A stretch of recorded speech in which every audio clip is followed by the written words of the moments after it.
And when it comes to my opinion in terms of fees must fall and police brutality as well as vandalism, first of all, it's a two-way street. I feel like most people do not understand that students retaliate because police have actually been the ones who have been brutal to us first, who have harassed us on campus. I mean, they're burning to be safekeepers, but they haven't been that at all. A friend of mine yesterday alone was slapped by a police officer trying to actually just get safety. So when we say that students are being violent, it's not a matter of they're doing it because it's fun. It's a matter of doing it because we want to protect ourselves. It's a matter of doing that the VC himself has not come once to speak to us. It's a matter of we're actually just trying to say, take away these people and we will have a peaceful running protest. So vandalism, is violence a means to a need? Sometimes it is. And right now violence is a means to a revolution. And the revolution means that we will keep doing this until you guys hear us, until government hears us, until the VCs hear us, then let it be so. Violence is not necessary, okay, but then we've been met with such a hard hand, you know. Honestly, when it's just us, the students protesting, we will gather around, we will sing our songs, we will march around the university, we'll come back, we'll have our leaders say some speeches there and then we'll sing again. And you get even tired of the whole thing because it's such, you know, it's really like pointless walking around and stuff. But then you're going to be there singing and just like literally just singing and chanting songs and saying all these things, and then they come and they shoot at you. That's what they do, you know. That's what they do, literally, that's what happens. And so now if you're shooting at me, you're treating me a certain way, you're putting me in a corner here. At the end of the day, when you are attacked, it's human nature to try and defend yourself at any cost, you know. So if you're shooting at me, what am I supposed to do? Because, you know, you don't want to sit down, you know, just to get into the institution itself. Like, it's like we're in prison. I can't now just walk into school or walk to class. Like, everywhere I go, I have to show my ID, I have to do this, like, and really? You know, today, I don't know how many cops I've seen just today busy patrolling the streets of Bram. And people forget that with what happened in Bram, the havoc that happened in Bram, it's not only students. Once they chased us out of school and we came into Bram, it was not just us, it was not just Wits students. Okay, we have now Rosebank College students. We have, like, if you can look around, there's so many people around you. If a crowd came around, many of them would join the crowd. But then these people are not necessarily Wits students, okay? So they would join the crowd and whatever excitement overtakes them, they will act out on it, you know? So for people to keep on saying students are hooligans, students are that, we are not trying to do that. When we are trying to talk to you guys, we are trying to communicate our problems, but then people aren't taking the time to understand. Yes, you guys are hearing, people are listening. You know, like they're hearing us, they're either hearing the noise, but then they're not listening to the issues at hand. And more than anything, we are fighting for students, but then we're really fighting for you guys at home as well. We're fighting for everybody. There's no way I can be against it, because to be black is to be a protest, so there's no way you can be against what you are. So when anyone else who says that they are against fees must fall, they do not know what they are saying, because you exist in this world because you are protesting, right? And that's why we have things like Marikana, that's why we have Understatani. So fees must fall must not be read in isolation from all the incidences that happen in South Africa. There are protests that are always going on, but now it's just getting coverage because it's within a space where there's a lot of Wi-Fi and people are techno-savvy, and that's why it seems as if it's a big movement, but it is not something new. Black people have been protesting and dying every time.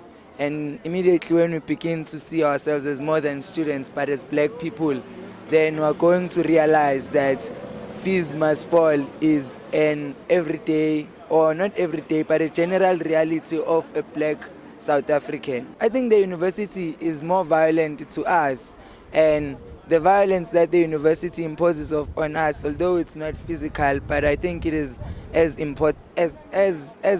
bruising and scarring as the little stones that we throw at them. Because what does it mean for you to be excluded in a university and not have access and be poor for the rest of your life to someone throwing a couple of stones at a bouncer who's going to heal in less than 2 days? But when the university closes its gates for us as black people through the high fees that they require, I think that is more violent than we can ever even begin to be violent.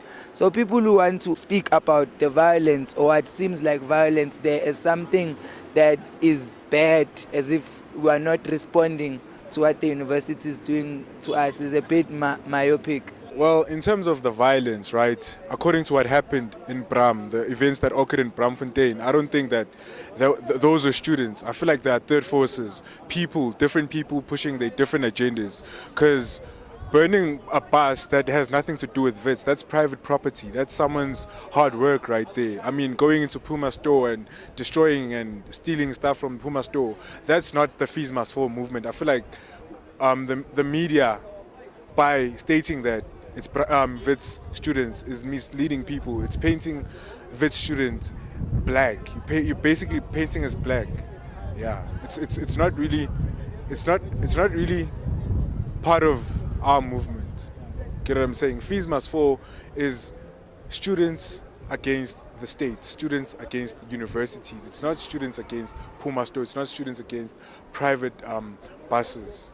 So I feel like, yeah, there are people pushing their own agendas on the side. Don't even get me started on Nesfis. You know, like I'm here, I'm like, as it is right now, I have a gym account, okay? And as it is right now, I can't keep up with the gym accounts, you know? And I've been technically blacklisted. You know, I can't, from anything, I can't open accounts anywhere, I can't do anything because I'm not making my payments, I'm a student. You understand? So with Nesfis, it's putting us through the same thing. You know, like, yes, you gave me the money to study, but then the minute, I'm literally accumulating debt in my studies. As I study, I'm accumulating debt. By the time I finish studying, do you know how much I owe? I haven't even started working, but I have so much that I don't have a house, I don't have a car, I don't even have a job, but I am owing so much money. Where am I gonna get that money? Where is it gonna come from? And when I do get the job, like, how many people are dependent on me? They send me to school so that I can get my degree and I can get a job and I can start providing for myself and I can contribute where I can contribute. But then if I can't even provide for myself, what am I going to do for my family? You tell me, South Africa, because clearly everybody is so like opinionated about this because you guys don't know our struggle. I don't really quite think violence is the answer, but then according to students, I won't be subjective, according to students, right, we probably think that by actually violating or by actually burning something, that's how we are going to be heard. Because when we plea, they don't want to hear our plea. Have you ever been tear gassed? It is the most horrific thing ever. You do not want to experience it just because when you want free education. You know, for education, because you wanna level the plains. That's what we're trying to do. We wanna level the plains. At least give me the chance. Give me the opportunity. At least let me get my foot into the door. If I can't cut it because I'm not making them, I'm failing, whatever. That's okay. That's on me now. You know, that's on me. We are sitting here. They're telling us that there's no money. There's no money for free education. However, they have money to pay private security. How about you take that money at private security and say, you know what, as Wits, we commit to this, and this money that we could be using on security, we'll fill in the gaps within the system, you know, within our institution. We'll fill in the gaps where you need it. This money that's going to, it might not make a huge change, but it will make a difference. Rather than telling people to come and shoot us and throw stones at us. How about you do that? Huh?